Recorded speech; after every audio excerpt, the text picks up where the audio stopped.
Bismillah ar-Rahman ar-Rahim. Alhamdulillahi Rabbil Alameen. Wassalatu wassalam ala Rasulillah.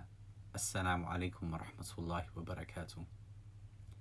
So today, dear brothers and sisters, as my reminder for Juz 12, I want to concentrate on what I would consider to be, as a parent, the most difficult ayat that you will read in the Quran.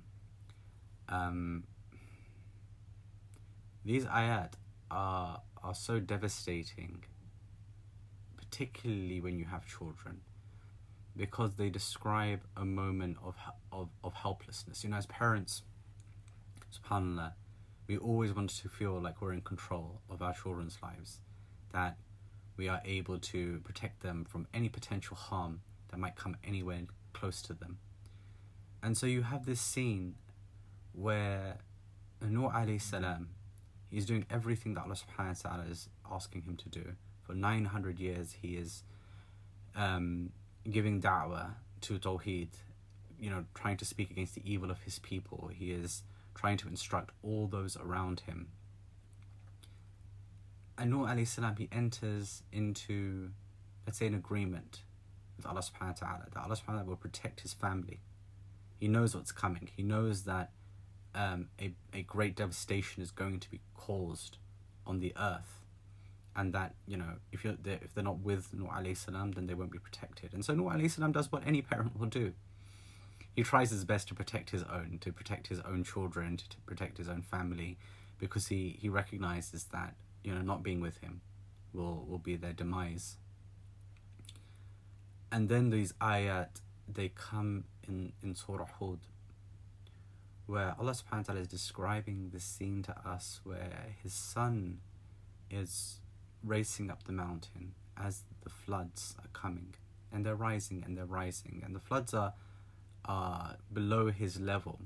And Nuh alayhi salam, in the scene, he's shouting to his son, La a'sim al-yawm min amrillah, like, there is no protection from the decree of Allah subhanahu wa ta'ala. He's shouting this, like, can you imagine what that's even like, to know as a matter of certainty that your child is running up towards this path of destruction, and there is no way of helping him other than for him to come to you. And of course the Quran, it tells us what happens, that eventually a wave overtakes the son and he drowns. And of course we are then given the scene of the floods receding, and Nuh alayhi salam, he's perplexed. Like, he doesn't exactly understand what's going on here, because he feels like he had an agreement with Allah subhanahu wa ta'ala that his family, his children would be protected. And Allah subhanahu wa ta'ala says something so profound. He tells Nuh alayhi salam that he wasn't from your family. And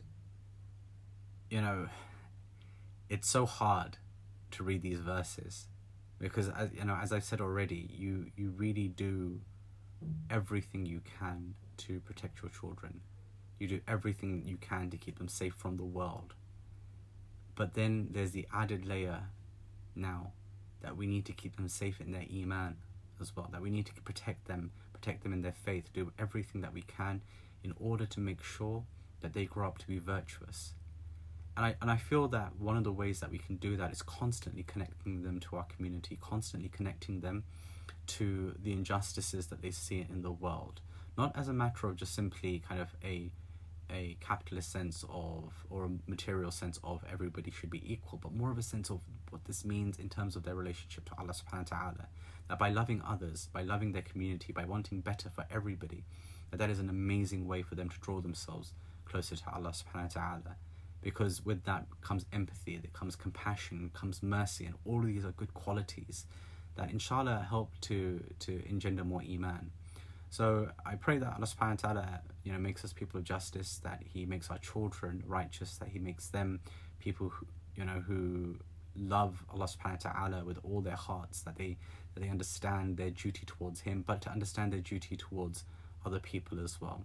So this was just a short reminder, and inshallah I hope that there was something beneficial in me and for you as well, and I look forward to sharing something with you again soon. Jazakumullah khair. Wassalamu alaikum wa rahmatullahi wa barakatuh.